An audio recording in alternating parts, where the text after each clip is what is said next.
Olá queridos, sejam todos bem-vindos à terceira parte da história completa de Hora de Aventura. E no último vídeo paramos quando Simon acaba indo embora, deixando a Marceline sozinha, porém invocando seu pai, o Hanson Abdir, para cuidar dela. O que claro não deu nada certo porque ele é um completo babaca. A relação dos dois é bem instável. A Marceline até tenta ter proximidade com ele, mas não dá certo. Ele constantemente fica sugando as almas dos seres, o que deixa ela super triste, então ela decide fazer batatas fritas para se reconfortar, mas o seu pai acaba comendo todas elas. E isso é a gota d'água para ela mandá-lo de volta para a Noitosfera. E estando sozinha novamente, ela decide voltar para um dos lugares que ela ficou com o Simon no passado, que era um shopping soterrado que serviu de abrigo para os humanos. Só que agora já não existia mais ninguém lá, ou eles morreram ou foram embora dali. E o único ser sobrevivente era um cachorro que ela acabou adotando e dando o nome de Schwabble, que seria um grande companheiro para ela nesse mundo devastado. E depois de um tempo ela também acabaria conhecendo o unicórnio Daniel, que se tornou um grande amigo dela, mas ele acabaria sendo assassinado por um vampiro. E isso criaria um enorme ressentimento na Marceline. E por isso ela começaria a caçar essa espécie que vive aterrorizando todos os seres de Yu, principalmente os humanos sobreviventes. E protegendo eles de forma simbólica, ela também estava protegendo o próprio Simon. E com seus poderes de demônio, ela tinha essa vantagem e conseguia caçá-los de forma muito efetiva. Sabendo então que a sua raça estava comprometida, o rei dos vampiros e a sua gangue particular decide enfrentá-la. Mas veriam o quão forte ela era. Tendo o poder de sugar a essência da alma dos vampiros e adquirir o seu poder, ela primeiro mata o tolo e consegue a habilidade de voar. E depois consegue derrotar a lua, adquirindo o poder de regeneração. E por fim também derrota a imperatriz, ganhando o poder de ficar intangível. Nesse meio tempo ela acaba conhecendo um grupo de humanos sobreviventes, comandados por um homem conhecido como Two Breton. E aí que ela acaba conhecendo e ficando amiga de uma pequena garotinha chamada Jo. Mas logo elas teriam que se separar porque o Tom estava com o plano de fugir de Yu, porque ele sabia que mudanças drásticas estavam por vir. Só que enquanto eles estavam prestes a zarpar, novamente eles são atacados pelos poucos vampiros que restavam. A Marceline então os defende, derrotando o Hierofante e ganhando as suas habilidades de mudar de forma. E assim restou apenas o Rei Vampiro, e ele com a Marceline começam uma dura batalha. Os dois já estão muito machucados ao ponto de exaustão, quando a Marceline consegue aplicar uma estaca em seu coração. Só que ele não iria deixar por isso. Ele se sacrifica sendo perfurado enquanto ele morde a própria Marceline, a transformando ironicamente na última vampira existente. E é por isso seu título de a Rainha dos Vampiros. Depois disso ela percebe que é alérgica à luz do sol e anseia pela cor vermelha. Ela agora era uma imortal e teria essa aparência por toda a eternidade. Por ser uma meia demônio, ela também viveria por muitos anos. Só que ela continuaria envelhecendo, como a gente viu na realidade alternativa de Farm World. Eu tenho 1000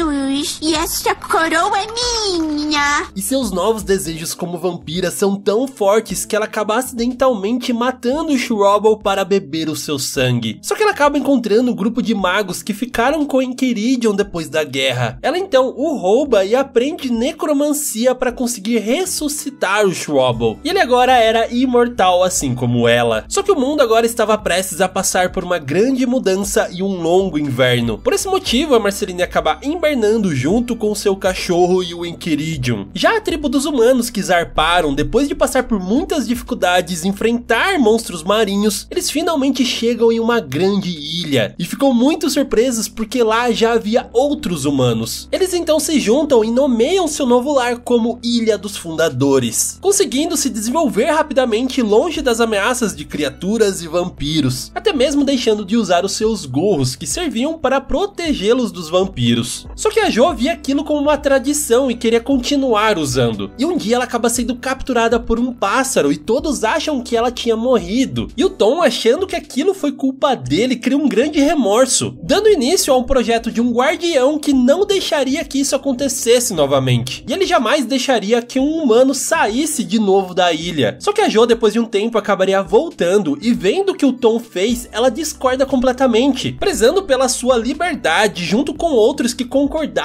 com ela, eles fogem das ilhas antes que esse guardião seja criado. E aí o que acontece provavelmente é que eles voltam para a terra de U e usem aquele shopping novamente para criar uma nova cidade que ficaria conhecida como Bonitopia, um lugar extremamente evoluído e seguro onde os humanos viviam em paz. Porém, algo muito ruim aconteceu com esse povo, tanto pelos ataques dos ameboides, monstros que ficam disfarçados de boias inofensivas, quanto alguma espécie de contaminação pela água, que fez com que esses seres humanos criassem uma mutação, se transformando no que o Jake chamaria de gente-peixe. Esses são, na verdade, os rio-humanos. E acreditamos nisso, pois vemos um ameboide roendo o crânio com um gorro que é exatamente igual ao da Jo. Então podemos ligar esses fatos. Só que enquanto esses humanos viviam e se desenvolviam ali embaixo da terra com segurança, a terra de U começava a ser habitada por criaturas extremamente diversas. E isso acontece pela explosão da bomba, a elasticidade e a volta da magia. Porém, outro fator foi o cometa catalisador azul. Esse que sabemos a história por ser um antepassado da encarnação do Finn. E muita gente acredita que ele é uma encarnação única e direta desse cometa. Porém, eu acredito que o agente de mudança desse cometa, que nunca foi muito bem explicado, foi a criação da diversidade de vida naquele local. Pois como podemos ver, a primeira encarnação depois que o cometa cai é uma borboleta em um ambiente extremamente verde, sendo que o mundo tinha acabado de ser completamente destruído. Então eu acredito que a consciência desse cometa catalisador vive em diversos seres que habitam a terra de U. Inclusive um deles seria a própria princesa Jujuba, porque também vemos que uma das encarnações do Finn foi uma goma rosa, e a princesa Jujuba nasce exatamente de um conglomerado da goma mãe, matéria que existe desde a sobrevivência do Simon com a Marcy. E ao se desprender dessa massa senciente, Bonibel Bubblegum nasce como ser autoconsciente, e ela seria inclusive a reencarnação do elemental doce que morreu durante a guerra, e logo depois dela também nasceria o seu irmão, o Ned. E enquanto a Bonnie é fascinada pelo mundo ao seu redor, Ned tem pavor de tudo que ele entra em contato, até que ele acaba encontrando o conforto em uma árvore, e ali ele ficaria por séculos estimulando-a e produzindo um líquido estranho. Enquanto essa árvore crescia, a Bonnie acaba construindo a sua casa ao redor dela, e mesmo com seu irmão ali no centro, ela ainda se sentia muito sozinha. E a sua primeira criação doce foi a sua rata de laboratório, a Ciência. Só que depois de encontrar um retrato antigo de uma família, ela decide tentar reproduzir aquilo, usando a massa doce para criar o tio Gumball, a tia Lolly e o primo Chiclé. E eles viveriam em harmonia por um tempo, trabalhando e criando uma espécie de vila. Só que eles começam a ter ambições pessoais, principalmente o tio Gumball, que acaba derrubando uma pequena floresta de caramelos para construir a sua cabana e cria os planos de uma cidade maior e mais fortificada para aquele lugar. Porém, a Bonnie não gosta nada daquilo e acha que pelo fato dela ter criado eles, ela pode controlá-los como bem quiser. Só que o Gumball se revolta contra isso, se juntando com a Lolly e com o Chicle para derrubar a Jujuba, criando um líquido conhecido como Dum Dum Juice, que faria a princesa ficar completamente inocente e boba,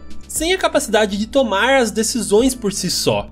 Só que no final das contas, a Jujuba acaba descobrindo esse plano e depois de um conflito, esse suco acaba caindo neles mesmos, criando assim os seus primeiros cidadãos doces. O Chiclé virou o Crunch, a tia Lolly virou a pinhata Manfred e o Gumball acabou virando o Ponche. Personagens que a gente viu desde a primeira temporada de Hora de Aventura. E ainda mais, depois desse acontecido, a Jujuba decide usar as plantas da cidade criada pelo Gumball para criar o que ficaria conhecido como o Reino Doce, e povoá-lo com mais cidadãos doces da mesma forma que eles. E outro reino que nasce paralelamente a isso é o do Rei Gelado. Se estabelecendo ao norte de U, ele cria uma paisagem de gelo gigantesca onde ele acabaria de perder os seus últimos resquícios de sanidade, tendo os pinguins como a sua única companhia. E também teve o nascimento do Reino de Fogo. Provavelmente antes da guerra, o Elemental de Fogo pediu para que o Mou construísse os Guardiões, para que quando a guerra passasse, eles criassem um novo Reino de Fogo. E talvez foi também por essa informação que o Mou conseguiu sobreviver a essa guerra, ajudando não só o Reino de Fogo, Marte, mas também os próprios humanos das ilhas. Porque enquanto tudo isso estava evoluindo na Terra de U, os humanos nas ilhas também evoluíam a passos largos. Vemos um dirigível da Mou Company chegando até essa Ilha dos Fundadores, o que provavelmente foi a tecnologia necessária para a criação de um guardião muito mais sofisticado e eficiente. E toda a ideologia desse povo cresceria em volta da segurança que esse guardião dava, que todos deviam seguir a ideia dos fundadores e ninguém poderia sair daquela ilha. O guardião os protegia, tudo guiado pelo medo. Só que nem todo mundo acreditava naquilo e queria conhecer o que existia além da ilha. E por isso uma grande parte do desenvolvimento tecnológico foi designado além para a área de saúde e tecnologia, mas também para a criação de um exército conhecido como buscadores, que eram responsáveis por garantir que ninguém saísse daquela ilha. Inclusive eles avançaram para pequenas ilhas ali ao redor, e uma delas era inteira um centro tecnológico para a formação dessas pessoas. Outra ilha que tinha uma paisagem desértica serviu para os humanos tentarem usar a tecnologia para controlar os fenômenos naturais. Só que todo esse projeto acabou não dando certo. Catástrofes acabam acontecendo e sobra apenas uma humana chamada Alva, que acaba vivendo sozinha ali naquela ilha por muitos anos. E por fim também existiu uma ilha que acredita-se que foi uma troca pela tecnologia do Mou para ele poder experimentar a criação de uma realidade virtual, onde os humanos viviam 100% do tempo dentro de cápsulas nessa realidade, enquanto eram assistidos por robôs autônomos que cuidavam deles. Todo um sistema complexo que fez essa realidade rodar sozinha por muitos anos. E assim a Ilha dos Fundadores crescia e se desenvolvia usando todas essas tecnologias. Enquanto isso, na Terra de U, a Jujuba continuava a desenvolver o seu reino. Só que algo mudaria drasticamente a sua vida, pois ela acabaria apaixonada.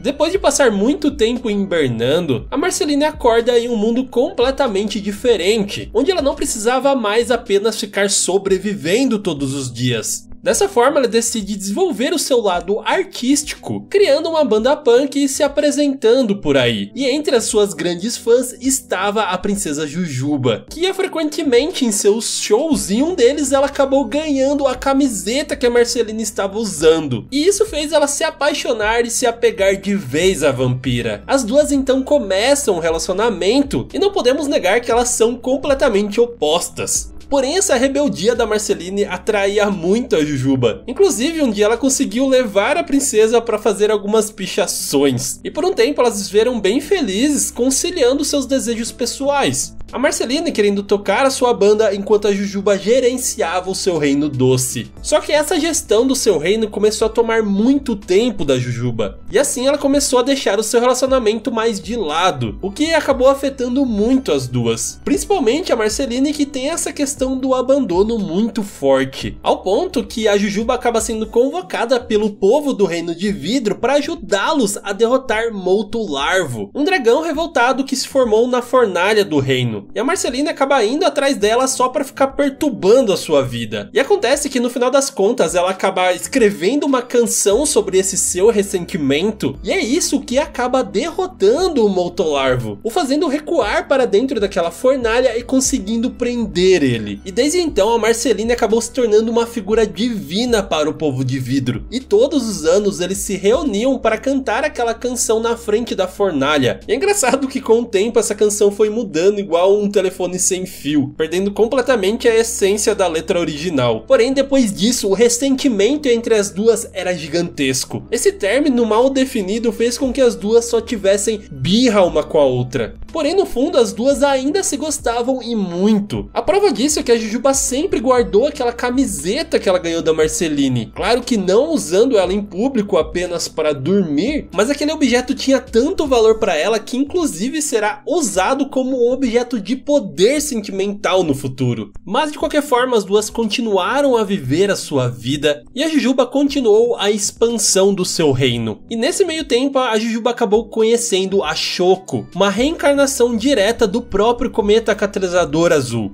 Uma garota completamente marginalizada. Os seus próprios pais trocaram o braço direito dela por um computador quando ela era criança e depois a abandonaram. E sem muita escapatória, ela acabou se tornando uma ladra de aluguel, trabalhando para diversas gangues e clãs em troca de dinheiro. E um desses serviços acabou sendo roubar o amuleto azul da princesa Jujuba. Se envolvendo com ela para conseguir infiltrar no seu reino, ela acaba conhecendo mais a Jujuba e criando afeição por ela. A princesa inclusive acaba a presenteando com um braço robótico. Um ato muito simbólico, inclusive continuará na sua reencarnação do fim. E a Shoko não sabia mais o que fazer naquele momento. Só que no fim, o medo dela pela gangue acaba sendo maior. E ela segue com o plano de roubar o amuleto da Jujuba enquanto ela dorme. Só que no meio desse ato ela acaba sendo descoberta e o Guardião Chiclete acaba jogando a Shoko dentro do rio radioativo, a desconfigurando e mutando completamente, restando apenas poucos momentos da sua vida. Assim ela acaba se rastejando até o pé de uma árvore que se tornaria um grande salgueiro e morre junto com o amuleto azul da princesa Jujuba. E nesse momento a essência de reencarnação do cometa catalisador azul é transmitida a um novo ser que nascerá lá na Ilha dos Fundadores. Então vamos recapitular essa história. E gente, o restinho dessa história eu vou estar disponibilizando no vídeo completo dessa primeira parte e o link vai estar aqui na descrição. E eu sei que é um pouco chato fazer isso, só que infelizmente esses vídeos muito longos dão muito trabalho para fazer. E essa é a forma que eu encontro para conseguir disponibilizando vídeos com mais frequência, principalmente para satisfazer o algoritmo do YouTube. Vocês sabem que é assim que funciona. Então quem puder me ajudar, vai lá e assiste a parte completa, pelo menos esse finalzinho que eu não disponibilizo nesse vídeo. E vocês podem ver que faltam ainda muita história e eu vou continuar trazendo ela em partes aqui nesse canal. Então continue ligados nesse canal aqui também, beleza? Do mais, aquele grande